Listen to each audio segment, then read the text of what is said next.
Section 1. You will hear a conversation between a travel agent and a woman who wants to go to Australia with her husband on holiday. First, you have some time to look at questions 1 to 3.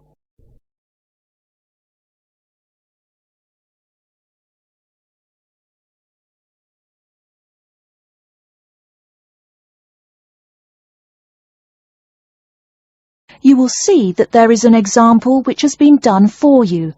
On this occasion only, the conversation relating to this will be played first.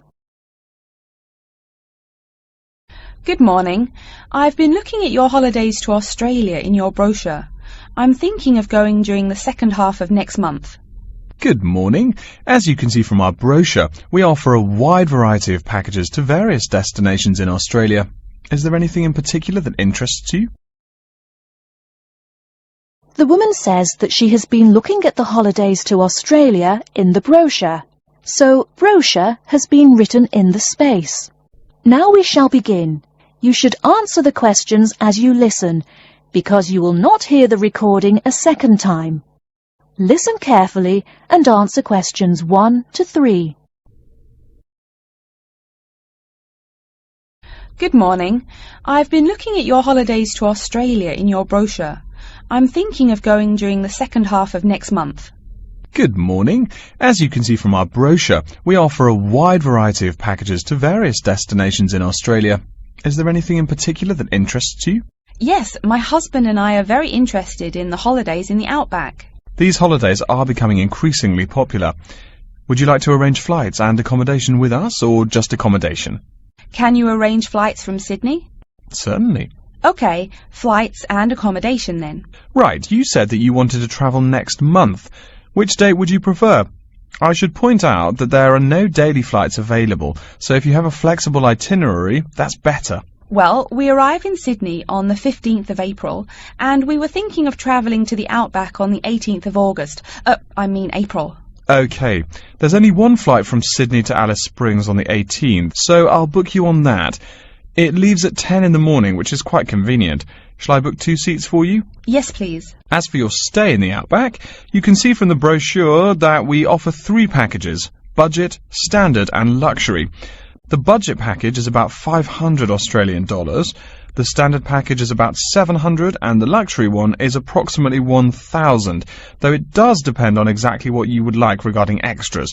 Which one would you prefer?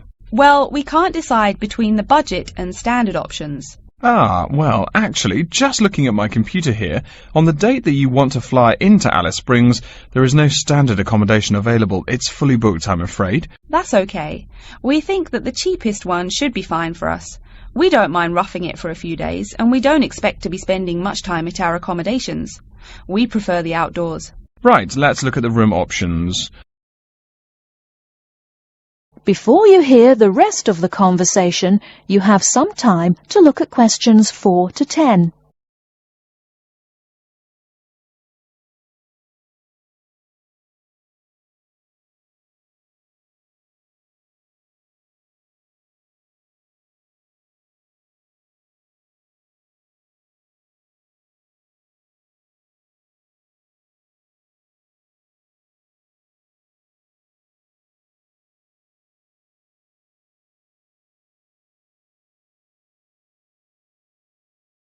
Now listen and answer questions 4 to 10. First of all, would you prefer a non-smoking room? Yes, neither of us smokes. OK. Oh, before I forget, could you book everything in my husband's name, please? Yes, of course. Are you paying by credit card? Yes. In that case, I'll need your husband's name exactly as it appears on the card. Of course, it's John A. Smythe. That's Smythe with a Y. John, middle initial A, surname Smythe, S-M-Y-T-H. Is that correct? Correct. Thank you. I'll just check the price. The room will cost $100 a night plus $10 tax, so $110 per night in total. Is that okay? Yes, that's fine. Book us for 3 nights, please. Most of the guests like to participate in some special activities and trips while they are staying in the outback. Is there anything that interests you and your husband? Yes, there are several things we'd like to see and do. We'd definitely like to visit the cultural centre. Yes, that's very popular. It's within walking distance of the accommodation and it's free. It's also a great place to pick up souvenirs of your trip. We were thinking about visiting one of the nearby farms. There are 2 farms nearby, a sheep farm and a kangaroo farm. There is also an opportunity to ride camels in the desert. Have you ridden a camel before?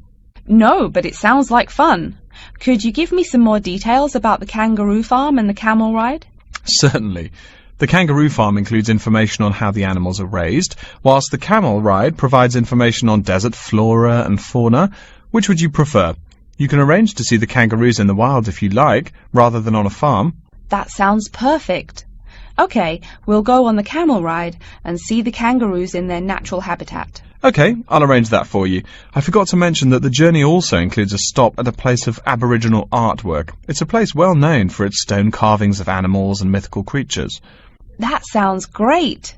Are the carvings in the desert? Yes. Wonderful.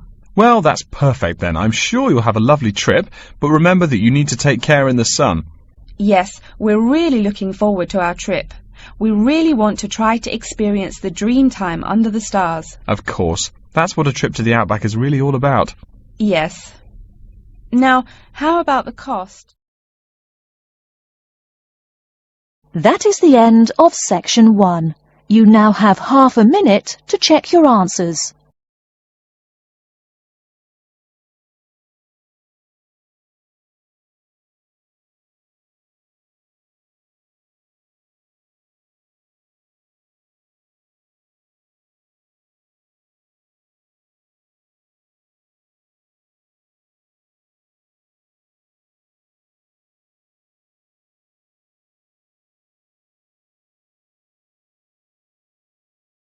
Now turn to section 2.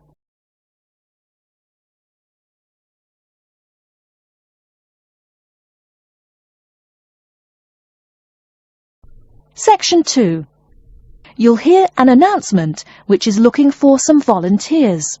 First, you have some time to look at questions 11 to 15.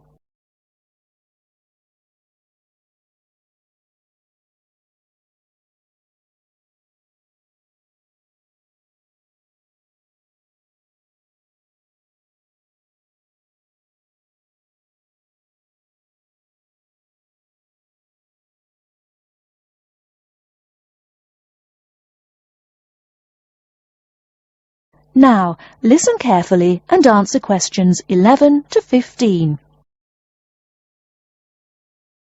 Continuing our broadcast of public service announcements, Worldwide Helpers announces upcoming vacancies for a number of volunteer worker positions. All applicants must meet the following requirements. First of all, applicants must be over 18 years of age. The company apologises, but there can be no exceptions to this rule. Second, persons interested in these positions may not have police records. Minor traffic offences like a parking ticket are, of course, no problem. But, and I quote, past and present drug users and sex offenders need not apply. The employer will, of course, check with the police to verify your clean record. In addition, applicants must supply references from past or present employers or teachers along with their recent CV. These references must testify as to the applicant's work habits and/or character. Remember, these are references from employers or teachers. A note from your dear old mum won't do. Worldwide Helpers assures me that they will contact these references to confirm they are genuine. Although all positions are volunteer, the employer will reimburse some of your expenses.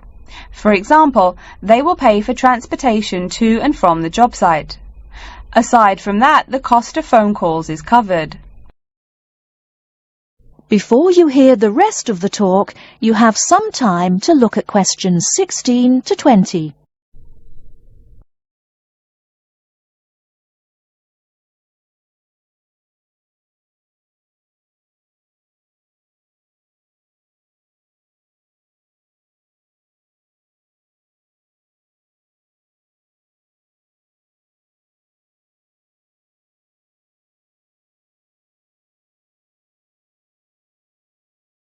Now listen and answer questions 16 to 20.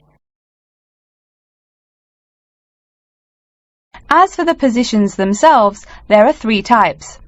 The first involves assisting persons confined to wheelchairs. For this position, volunteers must be physically fit and in excellent health. They must be able to lift at least 150 pounds. They should also have a current first aid certificate from the Red Cross. But the most important requirement is that the volunteer must have his own car. On Tuesday afternoons, the volunteers take their clients to various scenic spots around the city to experience and enjoy nature. If you don't drive, but you'd still like to get involved, the centre has a number of openings for people to read to the blind. Readers must, of course, read English clearly. Persons with no foreign accent are preferred. For these positions, you must be available on Monday mornings.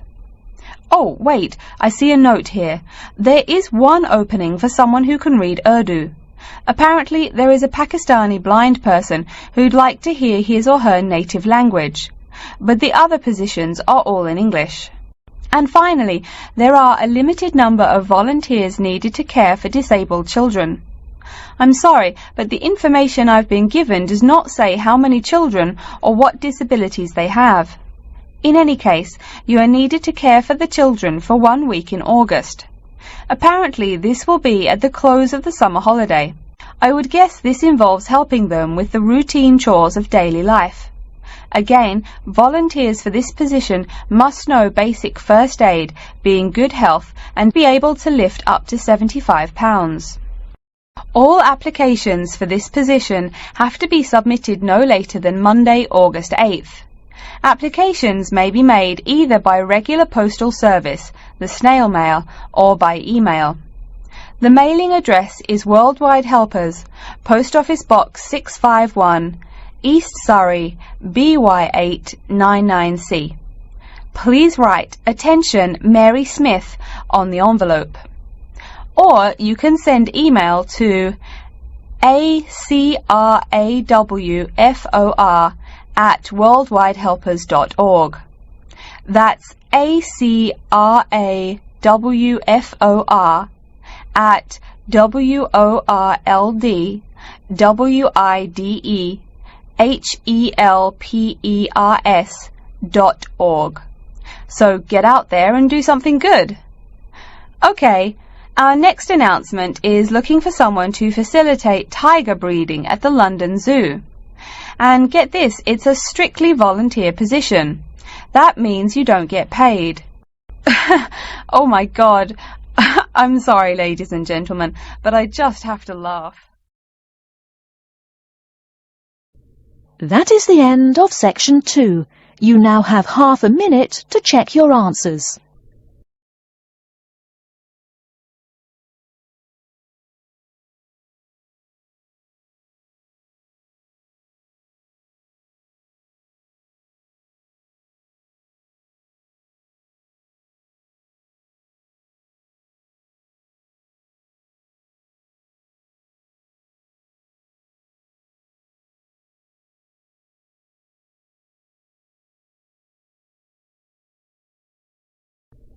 Now turn to section 3.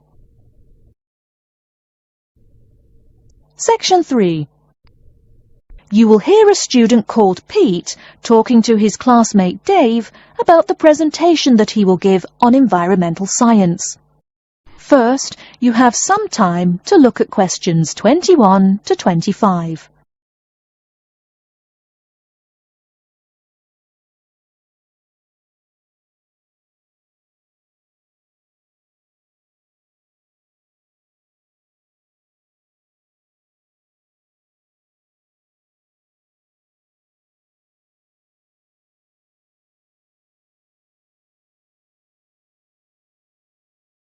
Now listen carefully and answer questions 21 to 25. Are you just leaving the library now? I saw you get there at 8 a.m. Yeah, I've been there all day. What for? They hire a cute new librarian or something? I wish. No, it's the presentation that I will give in environmental science the day after tomorrow. What's it about? I heard you were really excited about the class. And Dr. Schnee also calls you for the arcane questions, as he calls them. It's about environmental damage in the Yucatan. Excuse me, what? Or is that where? The Yucatan. It's a state in southeast Mexico. So what's happening there? Agriculture is having a really adverse impact on the environment.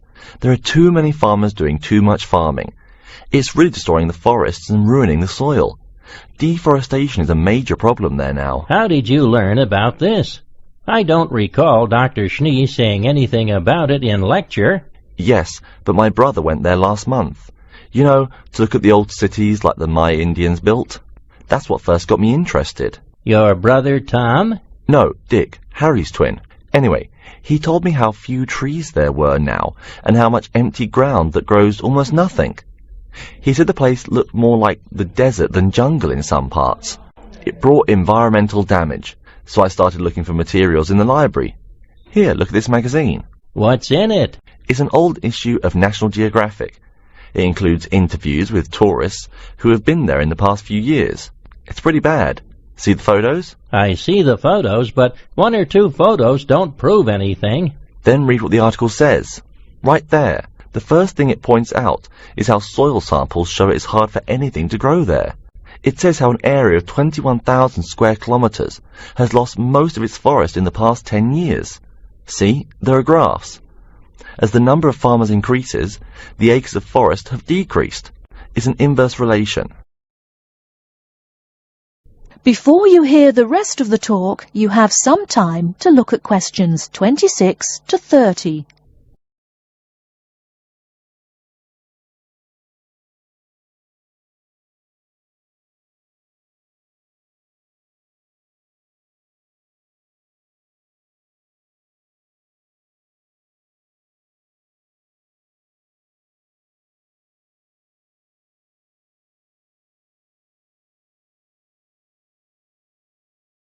Now listen and answer questions 26 to 30.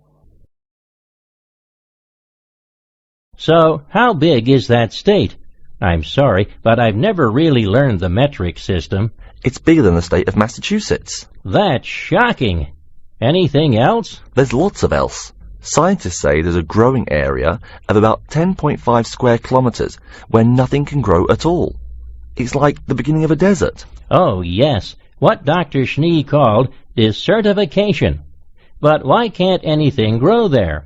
I've never really studied soil chemistry. I'm just starting to look into that subject, but my sister Marie is a geologist, and she says the problem is that the soil has too much saline, with no plants helping to adjust the chemistry. Apparently, that's a common problem with soil types throughout the areas with rainforest. Once you lose the plant cover, it's difficult to bring it back.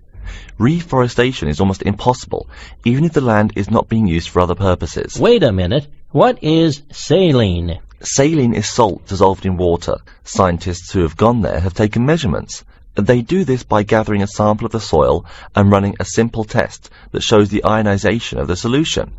The geology department in our own university has reviewed the soil at the site too. They're right. It looks pretty bad. The level of salinity is going up. But the plants that would solve that problem can't be planted in soil like that. There is a narrow spectrum of salinity in which the plants will grow. And once you pass the threshold, there is no way to put the problem right? Exactly. It's possible that no one can do anything to stop the trend now. And all because of human greed. Wait a second. How do you know these scientists can be trusted? What kind of reputation do they have? Are they reliable? Oh, they're definitely reliable. They include 4 members of the faculty from the geology department right here at MIT. Here, study these photographs and check the damage yourself. That's what Dr. Horst, who wrote the book here, did. He's newly appointed, but Dr. Schnee said that he's brilliant. So, where are you going now? I'm headed over to the geography department to borrow a map for my presentation. You know, this whole problem could have been avoided. The farmers there in the Yucatan... Pete? What? Go take a break. Leave some studying for the rest of us. That is the end of section 3. You now have half a minute to check your answers.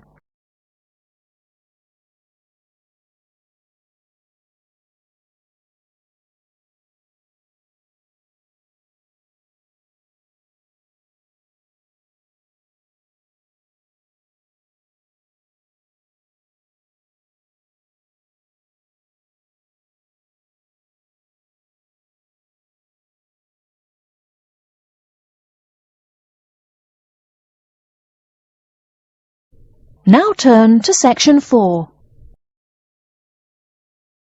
Section 4. You will hear a lecture's introduction to Insect Biology 101. First, you have some time to look at questions 31 to 40.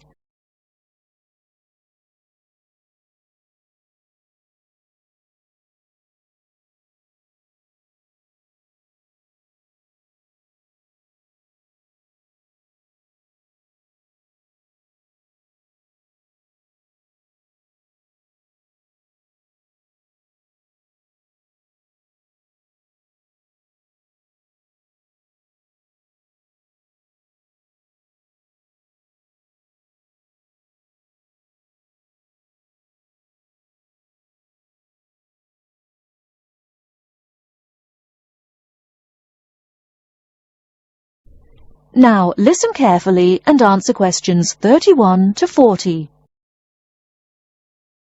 Good afternoon and welcome to Insect Biology 101. I'd like to begin this course with a few remarks about good insects and bad ones. Bugs are all around us, and that's both a benefit and an annoyance, sometimes maybe even serious harm. First, let's talk about the good things that insects do for us. Probably the most important insect for humans, and maybe for all other life, is the bee.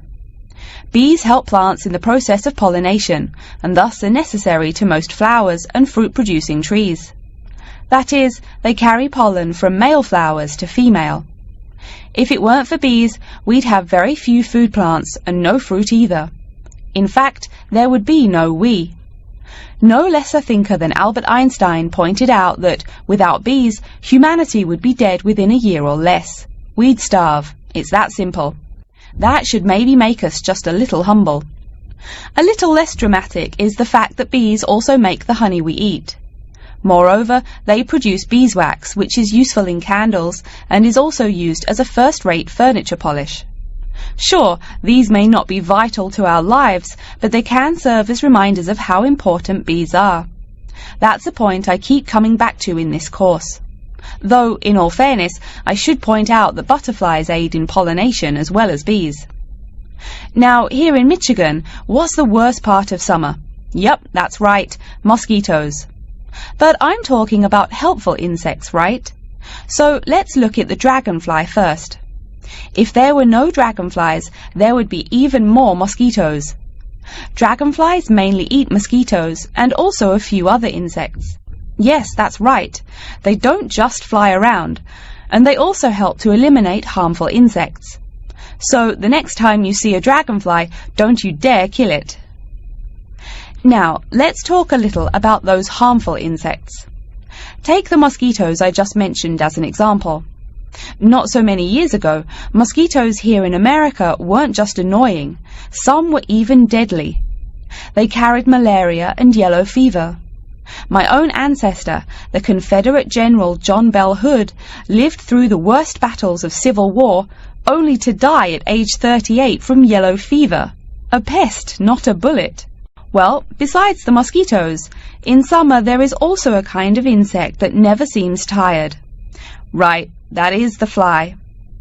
Before I go on talking, I must mention an African fly called the tsetse fly, which feeds on blood and can cause serious diseases in the people and animals that it bites.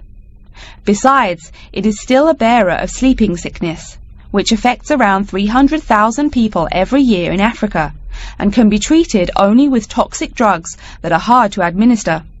Worse still, the drugs sometimes don't work. Other insects, of course, destroy food crops. In China, for instance, locusts continue to be a danger to the harvest in some areas.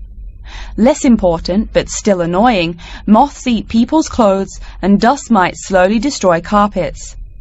Worse, but still in the home, termites or white ants eat wood, the wood of your house. If they are not stopped, they can eventually destroy the whole building. Usually they seriously damage a building before anyone even notices them. So, as we all know, insects can be a real trouble.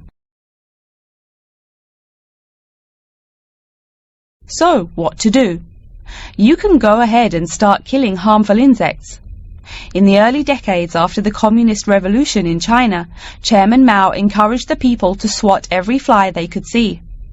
Slogans on the walls of buildings called them little capitalists. But flies reproduce too quickly for this to be a long-term solution. For some decades in the West, to kill insects with chemicals seemed a good remedy. Unfortunately, chemicals can only be used in a limited area for a limited time. It's a small-scale solution. The insects come back. Worse still, some of the poisons used, like DDT, were found harmful to the environment. Many kinds of wildlife, like hawks, were harmed. And people in chemical-using rural areas have one of the highest rates of liver cancer in the world. It's no secret that chemicals remain harmful to humans. Like all species, insects adapt to their changing environments at an amazing rate. When a new chemical is introduced to their habitat, the insects that survive are generally the ones with some way of resisting the harmful effects.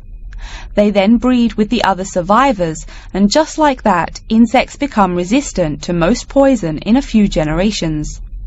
An insect generation, remember, is a couple of months at most. So again, we have to ask, what to do? Well, there are biological solutions. Some of these are pretty simple. One is destroying the insect's habitat. You take away their home or food. Cleaning your kitchen is the best way to prevent roaches. No garbage, no food. Getting rid of marshes and swamps eliminates mosquitoes. Other solutions might include bringing in dragonflies or bats in areas where mosquitoes are many. This is a cheaper alternative to chemicals. Biological methods like this also bring no extra pollution to the environment. But you have to be careful. If you change the environment too much, you might be hurting other forms of life accidentally. One recent method of controlling insect populations involves interrupting their breeding cycle. What does that mean? It means birth control for bugs. Insects are provided with food that makes them unable to reproduce. Since they can't have babies, the population disappears, or nearly so. And since no young are born, resistance is not a problem, with no young insects developing increased resistance. Interrupt the life cycle, eliminate the bug. It's clear that we must have an understanding of the life cycle of the insect. At least, that's the plan. We'll go into more detail as the course goes along. Now, I will stop here to see whether you have any questions or not. That is the end of section 4. You now have half a minute to check your answers.